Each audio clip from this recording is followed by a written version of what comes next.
سلامونه ستړي مشئ ستاسو د روغتیا په هیله په دې ویډیو کې غواړو دا زده کړو چې په څه ډول باندې کولای شو دوه کمپیوټرونه سره وصل کړو او که دغه دوه کمپیوټرونه سره وصل کیږي نه ستونزه پیدا کړو او دغه ستونزه ورته حل کړو د دغه چارې د تر سره کولو لپاره لومړی ایګزاکت سیستم پرانیزو او خپل ډیټابیس خلاصو د ډیټابیس له پرانیستلو وروسته کله چې دغه پاڼه پرانیستل شو دلته په نښلولو باندې کلیک کوو وروسته کله چې دغه پاڼه پرانیستل شو پکې ښودل شوي دي چې په کومو حل لارو باندې کولی شو دوه کمپیوټرونه سره وصل کړو لومړی حل لاره دا ده چې باید دواړه کمپیوټرونه یو راوټر یا یو وای فای سره وصل شي د دغه کار د تر سره کولو لپاره لومړی اصلي یا لومړی کمپیوټر د انټرنیټ سره وصلو کله چې لومړی کمپیوټر له دغه وای فای سره ونښلول شو وروسته دوهم کمپیوټر هم له همدغه وای فای سره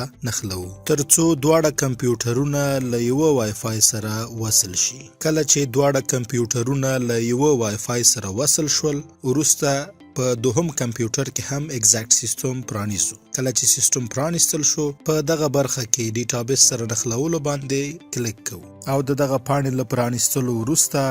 په دغه برخه کې د لومړني یا اصلي کمپیوټر آی پی نمبر لیکو چې د لومړني کمپیوټر آی پی نمبر 192.168.0.108 ده چې دغه شمیرې له لیکلو وروسته په نښلولو باندې کلیک کوو او وروسته بیا له داسې یو پاڼې سره مخامخ کیږو دلته د دې لپاره چې موږ غواړو د قادر په نوم زموږ کاروونکی وصل شي په مدیر باندې کلیک کوو او لاندې په قادر باندې چې زموږ کاروونکی دی کلیک کوو وروسته پټ نوم یا پاسورډ لیکو چې دغه چارې د تر سره کولو سره زموږ دوم کمپیوټر وصلیږي او زموږ کاروونکی هم ډیټابیس ته لاسرسی پیدا کولی شي او که زموږ دغه حل لاره نتیجه ورنکړه او کله چې په دغه پاڼه کې مو آی پی ادرس ولیکه خو د آی پی ادرس د لیکلو سره هم بیا هم دوه کمپیوټرونه وصل نشول څه باید وکړو یوه حل لاره دا ده چې لومړني کمپیوټر ته راځو په وای فای برخه باندې کلیک کوو او کله چې دغه پاڼه پرانیستل شوه دلته په پراپرټیز باندې کلیک کوو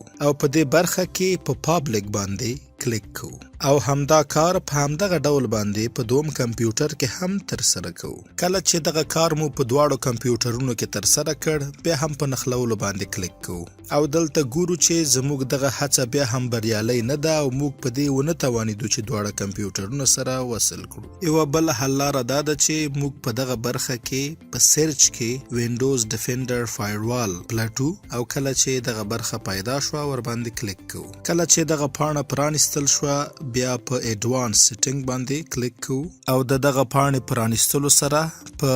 لومړنۍ برخې انباوند رولز باندې کلیک کوو په دغه برخه کې هڅه کوو چې ایګزاکت سیستم پیدا کړو او دلته یې کتلی شو چې ایګزاکت سیستم ته اجازه ورکړل شوې نه ده په ایګزاکت سیستم باندې کلیک کوو او دغه پاڼې له پرانیستلو وروسته په الاو باندې کلیک کوو او پای کې په اوکې باندې کلیک کوو چې دغه چارې له تر سره کولو وروسته په دومه برخه کې په آوټ باوند رولز باندې کلیک کوو او په دغه برخه کې هم ایګزاکت سیستم پلټو او کله چې مو پیدا کړ ور باندې ډبل کلیک کوو کله چې دغه پاڼه پرانیستل شوه دغه برخه کې الاو انتخابو او په پای کې اوکې کېکاږو او کله چې په دواړو برخو کې مو ایګزاکت سیستم ته اجازه ورکړه بیرته ایګزاکت سیستم ته راګرځو او یو ځل بیا په نښلولو باندې کلیک کوو او ګورو چې دواړه کمپیوټرونه سره وصل شوي دي او کنه چې اوس مهال ګورو موږ توانېدل یو او دغه ځل زموږ هڅه بریالۍ ده او دواړه کمپیوټرونه سره وصل شوي دي او یو بل څه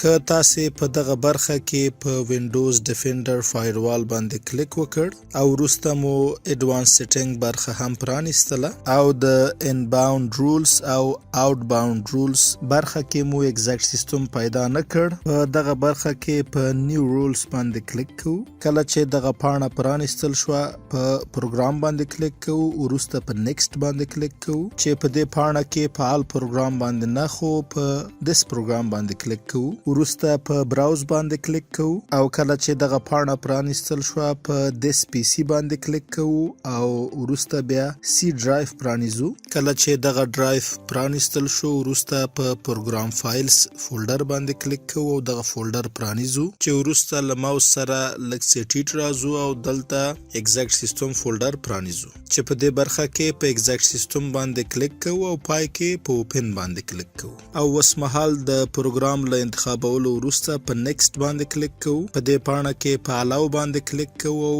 وروسته په نیکسټ باندې کلیک کوو. د پروفایل په برخه کې باید ټول ټیکونه فعال وي. بیا هم په نیکسټ باندې کلیک کوو. کله چې دغه پاڼه پرانیستل شوه په نیم برخه کې ایګزاکت لیکو او وروسته په فینش باندې کلیک کوو. د دغه چارې له ترسره کولو وروسته کولی شو په دغه برخه کې وګورو چې ایګزاکت سیستم اوس مهال دلته ډیر شوی دی. اوس مهال په آوټ باوند رولز باندې کلیک کوو او یو ځل بیا په نیو رولز باندې کلیک کوو او همدغه کار یو ځل بیا ترسره کوو. په پروګرام باندې کلیک کوو،